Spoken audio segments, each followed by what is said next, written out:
તો hello friends, આજે હું તમારી સાથે કોબીજના પરાઠાની રેસીપી શેર કરવાની છું, જે તમે વણશો તો ફાટશે નહીં અને જ્યારે તમે કોબીજનું સ્ટફિંગ બનાવશો તો તેમાંથી પાણી પણ.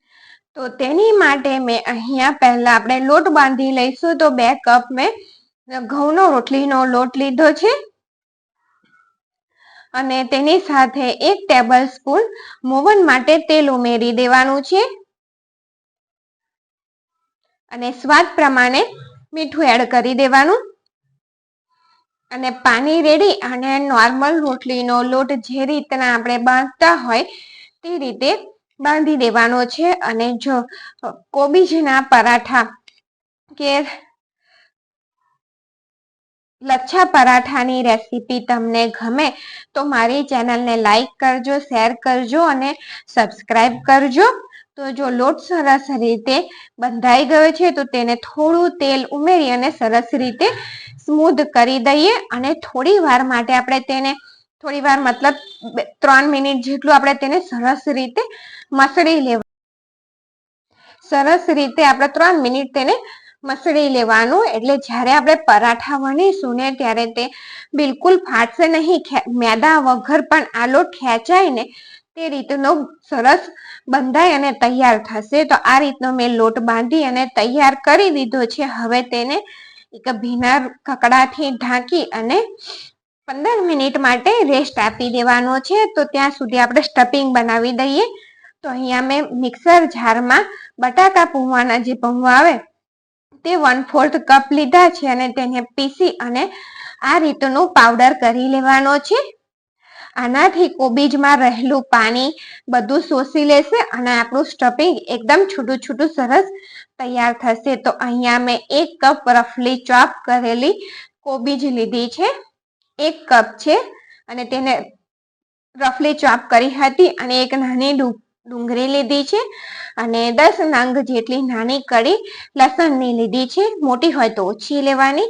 અને એક લીલું મરચું લીધું છે, તેના ટુકડા, અને બિલકુલ નાનો ટુકડો મેં આદુનો લીધો છે. જો અહીંયા 1 ઇંચ સુધીનો આદુનો ટુકડો લઈ શકાય છે જો તમને આદુનો ફ્લેવર ભાવતો હોય તો. પલ્સ મોડ પર આપણે આ રીતનું ડ્રાય બેટર તૈયાર, દરદરું બેટર, કોબીજનું બેટર તૈયાર કરી લેવાનું છે અને તેને હું એક બાઉલની અંદર લઈ લઉં. આ રીતનું દરદરું રાખવાનું છે. જો વધારે પીસશો તમે તો તેમાંથી પાણી છૂટું થઈ જશે, ઝીણું નથી કરવાનું. 1 ટીસ્પૂન ધાણા જીરું પાવડર, 1 ટીસ્પૂન લાલ કાશ્મીરી મરચું કે પછી તમારે તીખું જોઈતું હોય તો તીખું ઉમેરવાનું, 1/2 ટીસ્પૂન ગરમ મસાલો અને ચટપટો ટેસ્ટ આપવા માટે 1 ટીસ્પૂન આમચૂર પાવડર ઉમેર્યો છે. અહીંયા તમે ચાટ મસાલો પણ ઉમેરી શકો છો અને જે પૌવાનો પાવડર બનાવી અને આપણે રાખ્યો હતો તેને ઉમેરી દેવાનું. આમ કરવાથી કોબીજમાં રહેલું થોડું પણ પાણીનો ભાગ હશે ને તો તે શોષાઈ જશે. ને અહીંયા આપણે મીઠું અવડે એડ નથી કરવાનું જ્યારે પરાઠા વણીશું ને ત્યારે. તો અહીંયા 15 મિનિટ થઈ ગઈ છે અને લોટ સરસ રીતે આપણો સેટ થઈ ગયો છે. ફરી આપણે 1 મિનિટ માટે તેને સરસ રીતે મસળી લેવાનો, એક સરખો કરી લેવાનો. મતલબમાં જો ખેંચું છું તો મેદાની જેમ ખેંચાય છે ને, એટલા માટે જ્યારે લોટ બાંધીએ આપણે ત્યારે તેને સરસ રીતે મસળી લેવાનો. અને તેમાંથી એક મોટો લુવો મેં લઈ લીધો છે અને આપણે એક મોટી રોટલી વણી લેવાની છે આ રીતની, અને તેની ઉપર આપણે ઘી લગાવી દેવાનું છે. લચ્છા પરાઠામાં આવી રીતે બનાવીશું ને તો લચ્છા સરસ રીતે બનતા હોય છે. એક આપણે અલગ રીતે નહીં બનાવવા પડે અને તમને પરાઠામાં લચ્છા થોડા ઓછા દેખાશે. એનું કારણ કે હું મોબાઈલથી વિડીયો શૂટ કરું છું તેટલા માટે. તો આ રીતે ઘી લગાવ્યું અને તેની ઉપર મેં કોરો ઘઉંનો જ રોટલીનો લોટ છાંટી દીધો છે. અને પહેલો આપણે સ્ટેપ જ્યારે રોલ કરીએ ત્યારે તે મોટો ફોલ્ડ કરવાનો, ત્યાર પછી તેને નાનું ફોલ્ડ કરી દેવાનું અને સરસ રીતે આપણે તેનો ટાઈટ રોલ તૈયાર કરવાનો છે. તો આ રીતનો મેં ટાઈટ રોલ તૈયાર કરી દીધો છે અને કટ આપણે આ રીતે જ કરવાનું છે. જો ચપ્પુને આગળ લઈ જઈને પાછળ લઈ જઈને જ આ રીતે તમારે તેને કટ કરવાનું.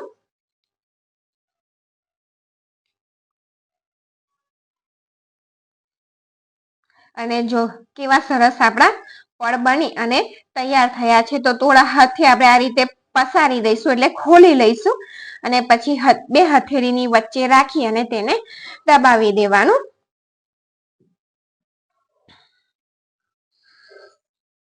તમે આ રીતે બનાવશો અને પરાઠાને થોડું કડક શેકશો ને, એક નાનું લું લઈ લીધું અને તેની ઉપર કોરો લોટ છાંટી અને નાની પૂરી વણી લેવાની છે. તો એક નાની પૂરી વણી દીધી. તો થોડું કડક શેકશો ને તો તેનો ટેસ્ટ બિલકુલ તમે પફ ખાતા હશો ને તેવો આવે છે. તો બીજી પણ મેં પૂરી વણી દીધી છે અને હવે આપણે તેની અંદર સ્ટફિંગ કરી દઈએ. તો સ્ટફિંગ ભરવા આપણે મીઠું પહેલા એડ નથી કર્યું, હવે તેની અંદર મીઠું એડ કરીશું. જો પહેલેથી મીઠું એડ કરી દઈશું ને તો કોબીજમાંથી પાણી છૂટી જતું હોય છે. એટલે જ્યારે સ્ટફિંગ ભરવાનું થાય ત્યારે તેની અંદર મીઠું એડ કરવાનું અને આ રીતે થોડું સ્ટફિંગ ભરી દેવાનું અને હાથથી તેને એક સરખું કરી લેવાનું છે. આ રીતે તમે લચ્છા પરાઠા બનાવશો ને તો તે વણતી વખતે પણ ફાટશે નહીં. વણતી વખત જ્યારે મોસ્ટ ઓફ ફાટી જતા હોય છે, પણ તમે આ રીતે જો કરશો ને, બે પૂરી નાની બનાવી અને પછી તો તે કદી ફાટશે નહીં. અને અહીંયા જે લચ્છા વાળો એટલે કે ભાગ દેખાય છે તેને આપણે ઉપર રાખવાનો છે અને તે પૂરીને બીજી પૂરી ઉપર મૂકી અને ધારોને સારી રીતે દબાવી અને સેટ કરી લેવાની છે. અને તેની ઉપર અને નીચે કોરો લોટ છાંટી અને તેને બિલકુલ હલકા હાથથી આપણે વણી લેવાનું છે. થોડું પાતળું થઈ જાય. અને લચ્છા પરાઠા તમે કેવી રીતે બનાવો છો તે પણ મને જરૂરથી કમેન્ટમાં કહેજો. તો જો અહીંયા ઉપર તમને ગોલ ગોલ નિશાન દેખાય છે પરાઠા ઉપર, એ આપણા પરાઠાના પડ છે એ છૂટા થાય છે. ને જો અને થોડી શેકાય એટલે આપણે તેને પલટાવી દેવાની.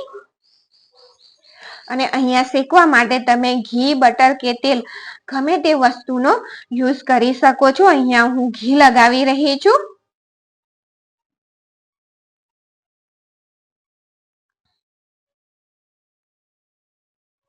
અને તેને પલટાવી દઈએ સરસ રીતે આ રીતના. અને શેકતી વખતે ગેસની ફ્લેમ આપણે મીડિયમ રાખવાની છે, હાઈ નથી રાખવાની અને બહુ લો પણ નથી રાખવાની. તો આ રીતના થોડા ક્રિસ્પી એવા તમે શેકશો ને તો તેનો ટેસ્ટ અને તેનું અંદરનું સ્ટફિંગ બિલકુલ તમે ચાઇનીઝ પફ ખાતા હોવ ને તેવો લાગે છે. ખાલી અંદર આપણે નૂડલ્સ નથી ભરી. તો લચ્છા પરાઠા, કોબીજના લચ્છા પરાઠા બની અને તૈયાર છે. તો thank you for watching. Video જોવા બદલ. અને વિડીયો ગમે તો લાઈક જરૂરથી કરજો, શેર કરજો અને કમેન્ટ પણ જરૂરથી મને કરજો. અને રિક્વેસ્ટ છે તમને કે સબસ્ક્રાઈબ કરજો.